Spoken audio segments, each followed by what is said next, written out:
Let's talk food. You know, some of our fall favorites are here on this gorgeous table. We've got Sarah Jamin Yassin with us right now. She did all of this. It's so bountiful. And this time of year, that's what you think about. You think about the fall harvest. Correct. Now, you have done this gorgeous harvest table, but it's with a twist. So you're taking some of our fall favorites and doing them a little bit differently. What was did you have like a Pinterest inspo, or are you the Pinterest inspo? Because this could be on Pinterest. No, I had a Pinterest inspo, but I wanted to show elements that you can create at home. Yeah. This is not something that you cannot do. So really I started with woods, because when you think about fall, you think about warm textures, warm colors. So I did wood, coppers, and then I did potted mums, a little bit of like candles that are nice, grapes, breads. So really it's something that you can put together at home. You just have to pick elements and then go with it. Okay, so let's talk about some of the food on the table. A lot of people think fall, they think corn. Yeah. Right? Because 'tis the season to enjoy the corn. Corn on the cob. You can take it off the cob. You can roast the corn. So many different options. So I wanted to show you the coolest way. So when you serve corn and you have a party, do you butter the corn or not?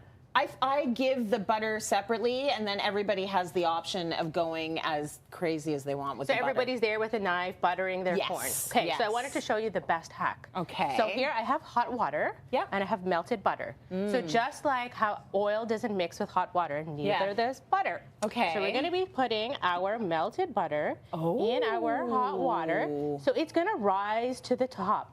Okay, cool. And the reason I put hot water is you can't put a whole jug of butter. It'll be too expensive. Yeah, that's too expensive.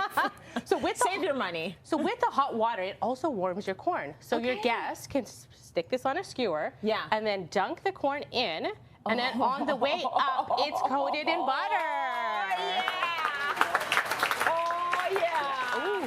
So I'm just gonna stick this here. That is beautiful. Then, what a good idea. You have all of your toppings. You can have chili, black pepper, salt on the side. So they stick it on their plate and they coat it. Yes. Simple. That is so simple. And let me just say right now, you don't double dip in the hot butter, okay? You don't. Do that with people you like and you watch them. Only go in once. Come on. But I like the idea of putting all of that stuff around because it's going to stick to the hot butter now. And actually your butter is coated and you don't have to worry about it's not melted. Yeah. It's melted perfectly. I would jump into that, but you know it's going to get all in my teeth. So it's okay. It's corn. I'm going to wait till after. But you do have something there that maybe I can eat, and it's corn ribs. It's corn ribs. What is going on right now? So we always have corn as is, or we take the corn off. So with corn ribs, what I did is that I took a corn on the cob, I cut it in half, and then I cut it in 4. Yeah. And what it looks like are these. So it looks like mini corn ribs. Yeah. So then what you do is you season this with salt, black pepper, coated with olive oil, a little bit of paprika, a little bit of garlic powder. Nice. And then you roast it on your barbecue. Okay. Till it gets nice and fluffy. So this is our ribs. This is our ribs, and you eat it like that. So it's a little bit peppery, I have to say. It's very good. But it's a different way of eating corn. It's very, very unique. I'm just going to do this for the rest of the segment. Okay. So, as we're looking at what else you got? As we're looking at our table, and it looks beautiful, it's not only about the looks. It's about the smells of our table. So think about when you get home, and you have a nice warm apple pie in your oven. The smells, the aroma, the feels. So for fall harvest time, how nice would it be to bring that to your party? So in a little fondue pot, I created a little potpourri pot. I put apples, I put rosemary, bay leaves, some cinnamon sticks, and some spice. And then what you do is that you put your fondue pot on and have it on simmer, and the smells and the aroma will last the whole party. That's beautiful. And then people walk in and they know the theme, the vibe is very fall and yummy. Okay, let's talk about pumpkins, shall we? Oh, yes. We think fall, we think pumpkins. That's what's happening. You've taken the pumpkin and done them a little bit differently. Yes, so let's start over here. So we wanted to incorporate pumpkin in a staple, so hummus. Yes. So what I did is I bought store-bought hummus, and then I added pumpkin puree to it. So 2 to 3 tablespoons of pumpkin, and really you just have pumpkin twist to a very unique item. It tastes delicious. Yeah. And pumpkin puree, very good for you. Yeah. And then next, we wanted to do a little inspiration of pumpkin with our cheese. So again, a store-bought cheese ball. What I did is I coated it in cheddar cheese, wrapped it in a ball of cellophane, and then put... That's this right here. That's so cool. Put rubber bands around it to create the look of a pumpkin.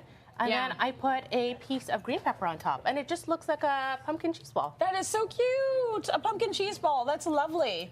Okay, so there's another way you can do pumpkin, and that is pumpkin pie. Yes. And that's sort of what most of us do with pumpkin pie, but you've done something a little bit different. So we all have pumpkin pie that we get from the store. Sometimes it looks like this. It doesn't look the best. We serve it. But how do you elevate your pumpkin pie? So I'm doing mini pumpkin pie. So I have a pie cutter. Nice. And my tip would be to do this while the pumpkin pie is cold, so it's not as messy. Yeah. So take it and really just swirl it around. Oh, and it just comes out like that. It just comes out very clean, and then take your finger, or you could take a spoon, and then you just scoop it out. Good. And then you have an individual pumpkin pie that does not look like if it's store-bought. Yeah, I love that. So then I will finish it with whipped cream. Okay. Hot tip though, don't put your whipped cream on ahead of time, because it'll look like this. Yes. So put it on when you're ready to serve. We live and learn on this show. I get it. Oh, that looks gorgeous, Swirl it Sarah. up. Very nice. Yeah. Oh, that's lovely. That's so good. Okay, and I know you have another thing here, which I've never seen before, and that is pumpkin punch. So everybody's heard about pumpkin lattes, pumpkin punch. It's just a really Caribbean-inspired fruity punch with, we've carved out a pumpkin, and it has coconut water, orange juice, pomegranate juice, a little bit of lime, and some ginger ale. And it's just a really fruity, fun punch. Sarah, absolutely beautiful. You Trini? No, Guyanese. Guyanese. Okay, I knew there was something happening there. Everything looks beautiful. Thank you for that. This is Pinterest worthy. I want to eat it all.